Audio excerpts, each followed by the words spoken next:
go with you first. Go ahead. Yeah, hi, Davion. Good morning.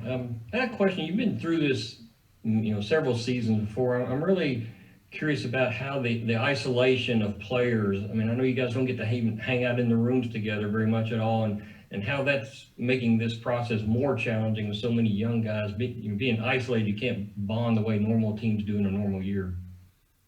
Yeah. I mean, the benefit that we have is that we live together in the lodge, and being that Kentucky has took the safety measures to make sure we're all healthy and that we test regularly. We're able to kind of hang out in each other's rooms. Whereas my old place, we or most college campuses that I know of, like main guys that you aren't living together. So that's been good for us, and we're just trying to do as much as we can, like in that aspect right now.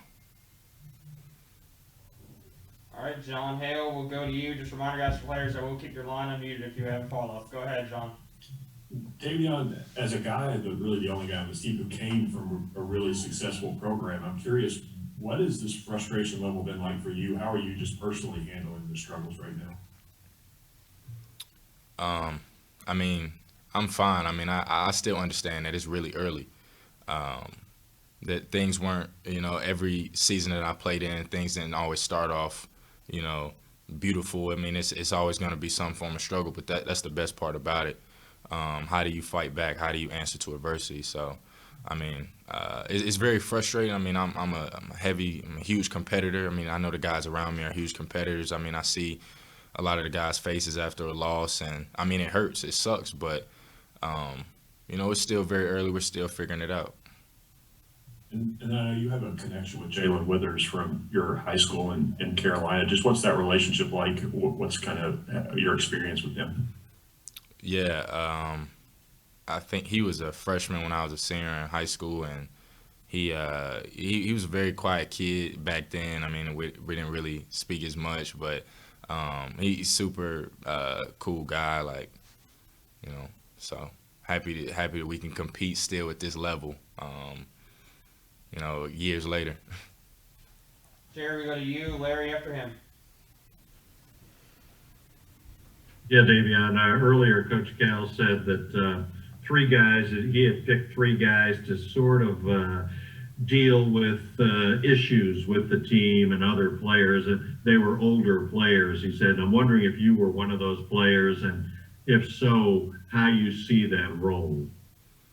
Yeah, I mean, Coach pulled a couple guys in the office, and he talked about, taking the stress off of him of, having to deal with the non-negotiables. That should be the responsibility of the guys he selected, and everyone is on board with it.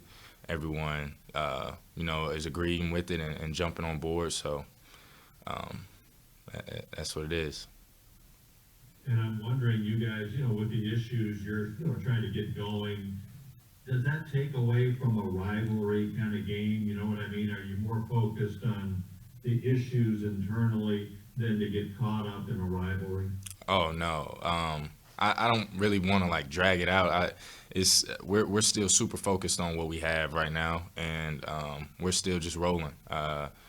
We understand the magnitude of this game, and we know we're representing, and this is our chance. This is our time. I mean, we're like Coach mentioned, we're gonna get the best from everybody, and especially a team like who really wants to play us. So we're super locked in and focused on Saturday.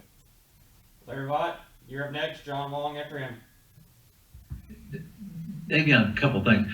Just kind of wondering with the post game after the North Carolina loss and what's gone on the last couple of days, it seemed like that could be either just really tear a team apart or could really help a team kind of come back together. How are you kind of sensing it's going to play out with you guys? I'm sorry, can you restate the question? With some of the things that apparently went on in the locker room after the game Saturday that happened to send a player home on Sunday, things like that can sometimes kind of tear a team completely apart, or it could bond them together and bring them back together and playing even better. How are you sensing things are going to go with you guys? Yeah, I mean, we have a great coaching staff and a great supporting system to help monitor things like that, I don't think it's going to tear us apart at all. I mean, I still think we're a huge family, a huge group.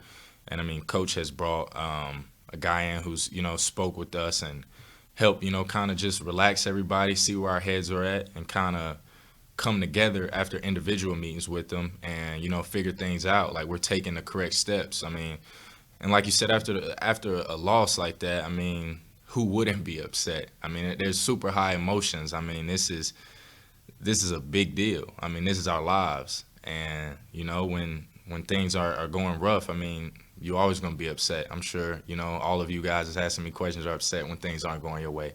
So, I just love this team. I love where I see things going. I love the attitudes right now. And it's just special, to still see that even when, things aren't the best right now, we're still working together trying. And the non-negotiables that Coach talked about, exactly what are those? Yeah, I mean, just controlling your attitude, controlling, can I make this play for someone else? Like he said something like not thinking less of yourself, but in terms of like who you are as a person, but at the same time thinking less of yourself when it's time to help someone else. So I mean, a lot of those things are non-negotiables when he's talking and when he's trying to teach us. He's been here before. I mean, 30 years, and his resume speaks for itself. I mean, it's time to listen. So those things right there are non-negotiable. John, go ahead. Hey, Davion, first of all, Merry Christmas. And then secondly, before you got here, you realized how crazy the fans were. And now with you guys being 1-5, can you kind of understand why everybody thinks the sky is falling? Yeah, Merry Christmas to you too. Thank you. Yeah, I can understand that. I mean, for them, they're used to winning, and we are too. But I mean, I'm here to say the sky is not falling. It's still blue, and it's all right. Like I said, we're gonna figure this thing out, and we signed up for this. We understand what we're doing. I mean, we're playing in the public's eye. I mean, so there's always gonna be opinions when what you do is public, and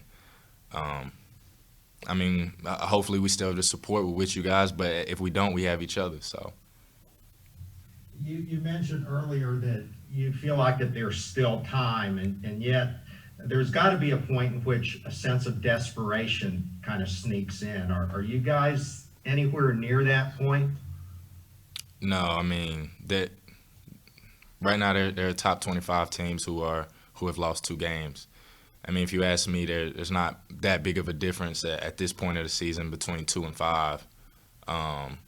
As in our 5 is in our loss number, as we all know. But I mean, we have time to pick it up, and we have the correct staff and everyone around us to do that. Guys, I'm going to cut Davion loose here so I can get you to Lance because we're bumping up against practice.